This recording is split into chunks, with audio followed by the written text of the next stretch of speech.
অতটুকু মনের দুঃখ আর কি ৩৫ বছর একটানা করার পরে ওই জন্য সামান্য একটা যদি পাইলাম না, দলটা কি তো একটা সম্মান পাইতাম আসলাম। এবার কংগ্রেস দল ত্যাগ করলেন সোনাইর কংগ্রেসের টিকিট প্রত্যাশী তথা শিলচর জেলা কংগ্রেসের সহ সভাপতি ও সোনাই ব্লক কংগ্রেসের প্রাক্তন সভাপতি আক্তার হোসেন বড়ভূইয়া আক্কা। শিলচর জেলা কংগ্রেসের সভাপতি সজল আচার্যের হাতে নিজের দল ত্যাগ পত্রটি তুলে দেন তিনি। দল ত্যাগের কারণ হিসেবে সোনাইয়ে কংগ্রেস টিকিট প্রদান নিয়ে অসন্তুষ্টি ব্যক্ত করেন। এদিকে দল ত্যাগের পর মঙ্গলবার রাতে এক সাংবাদিক সম্মেলনে এ বিষয়ে বিস্তারিত তুলে ধরেন আক্তার হোসেন। তিনি বলেন, দীর্ঘ প্রায় ৩০ বছর ধরে কংগ্রেস দলের সাথে যুক্ত ছিলেন। বিভিন্ন সময়ে দলের বিভিন্ন দায়িত্ব নিষ্ঠা সহিত পালন করে গেছেন। বিগত দিনেও দলীয় টিকিট চেয়েছিলেন কিন্তু পাননি। তারপরও দলের কাজ করে গেছেন, কিন্তু এবার কংগ্রেসের টিকিট প্রদান নিয়ে অসন্তুষ্টি রয়েছে, তাই দল ত্যাগ করেছেন। তবে অন্য দলে যোগদান করবেন কিনা বা বিধায়ক প্রার্থী হবেন কিনা তার নিজের সমর্থকদের সাথে আলোচনা করে সিদ্ধান্ত নেবেন বলে জানান আক্তার হোসেন বড়ভূইয়া। 1991 ইংরেজি থেকে আমি দল করি আর, এবং 1991 ইংরেজি থেকে যখন দল ঢুকছি তখন আমি এনএসইউ ঢুকছিলাম। ঢুকিয়া ছাত্র রাজনীতি করার পরে 1996 ইংরেজিত আমি বুথ কমিটির প্রেসিডেন্ট আসলাম চাকুই সিং মণিপুরি এম স্কুল। 1998 ইংরেজিত আমি যুব কংগ্রেস সভাপতি সোনাই সমষ্টির। এইভাবে এক এক করিয়া আমি আজ অবধি 2026 ইংরেজিত আমি এখন আপনার শিলচর জেলা কংগ্রেসের উপসভাপতি, এবং সুদীর্ঘকাল আমি কংগ্রেসের বিভিন্ন পদে আসলাম। এটা আমার বায়োডাটা।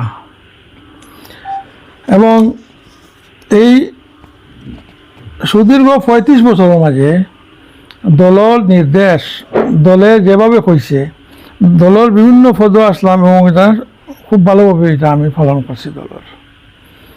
এবং পালন করার পরে বিগত 2021 ইংরেজিতে আমি টিকিট চাইছি, কংগ্রেসের বিধানসভার টিকিট চাইছি, টিকিট পাইছি না। আমি দলে মহাজোট দিয়েছি, আমরা মানিয়ে নিছি। মহাজোটের প্রার্থীর আমরা সবে মিলিয়ে ভোট দিছি, তাই জিতছেন।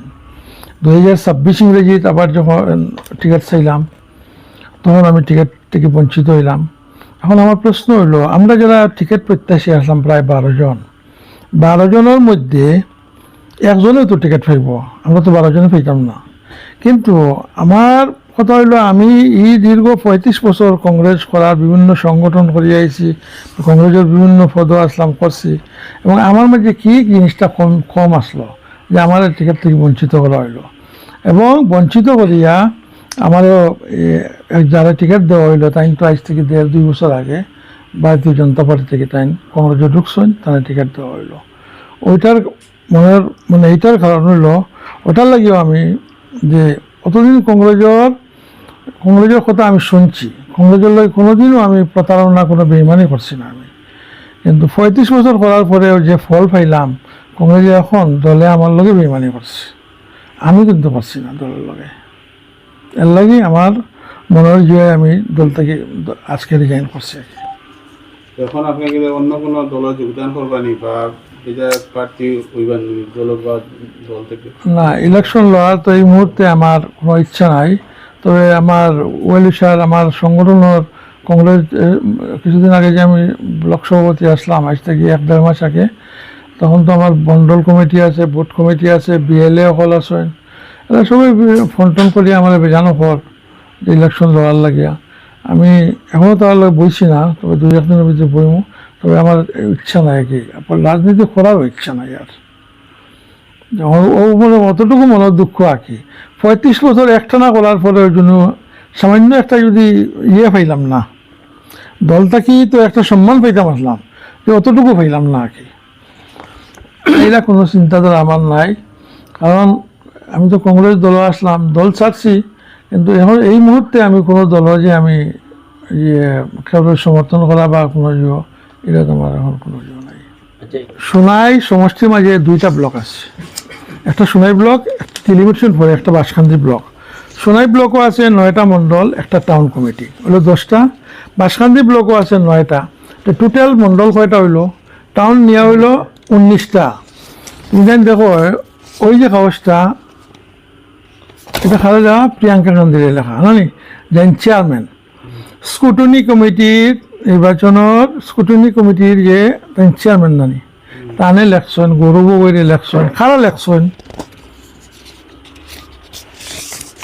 মণ্ডল দেখুন মণ্ডল সভাপতি হল কয়জন 14 জন মণ্ডল সভাপতি রাখছেন তো কয়জন বাকি থাকলা 5 জন পরে 14 জন মণ্ডল সভাপতি দলের নেতৃস্থানীয় লিখিতভাবে দিচ্ছেন যে আমরা সংগঠনের মানুষ সংগঠনের আমি তো তখন ব্লক প্রেসিডেন্ট আসলাম যে তাদের টিকিটটা দেওয়া হোক। দলে এইসব কর্মকর্তা হল যারা যেন তৃণমূল স্থলের যে কর্মী হল তারা কোনো গুরুত্ব দিল না তারা ডেপ্রাইভ করিয়া আপনার সার্ভের নামে এই সার্ভেটা সম্পূর্ণ এটা মানে মিথ্যা যে সার্ভের নামে এটা একটা প্রতারণা করা হয় জানি সার্ভে দেখুন একটা নির্বাচন আইলে দল কার উপরে নির্ভরশীল হয় দল তো সংগঠনের কর্মকর্তা হল নির্ভরশীল হয় mainly booth president Mondal president যারা কর্মকর্তা তখন ব্লক লেভেল এর উপরে নির্ভরশীল হয় কিন্তু আজকে যারা লিখিতভাবে তারা মতামত দিল তারা নেতাসকল যারা আইলা শিলচার সব লোক হইল হওয়ার পরেও এই যে সার্ভের নামে তারা অন্য নতুন কাউরে আনিয়া টিকিট দেয় এরা শুনাই পেলা না অন্য অন্য বহুত জায়গাতেও আসাম হয়েছে আপনারা তো জানোই না আপনারা সাংবাদিক ভাই সকল আপনার সব খবর আছে কিন্তু যে যদি দল কর্মীসকলের উপরে নির্ভরশীল হয় নির্বাচনও তাহলে কর্মীসকলের যে মত যে দেন এটার এখানে করা হয় লওয়া হয় না এটার এখানে মানে এটার বিরুদ্ধে এখানে সিদ্ধান্ত লওয়া হয় এর লাগে তো কংগ্রেস দলের আজ এই অবস্থা এবং আমি শুনছি বিভিন্ন ইয়ের মানে সোর্সের মাধ্যমে এটা বিরাট ধরনের একটা টাকার অঙ্ক টাকার পয়সা দিয়া টিকিট বিক্রি হয়েছে এবার আর বিশেষ করে আমরা শোনাই তো শুনছি টাকা দিয়া ওইটা টাকার লেনদেন হয়েছে টাকা দিয়া কিন্তু দেখুন পদ পাইলিবা টাকা দিয়া শেষ পর্যন্ত এটা সাকসেস হয়ে যায়।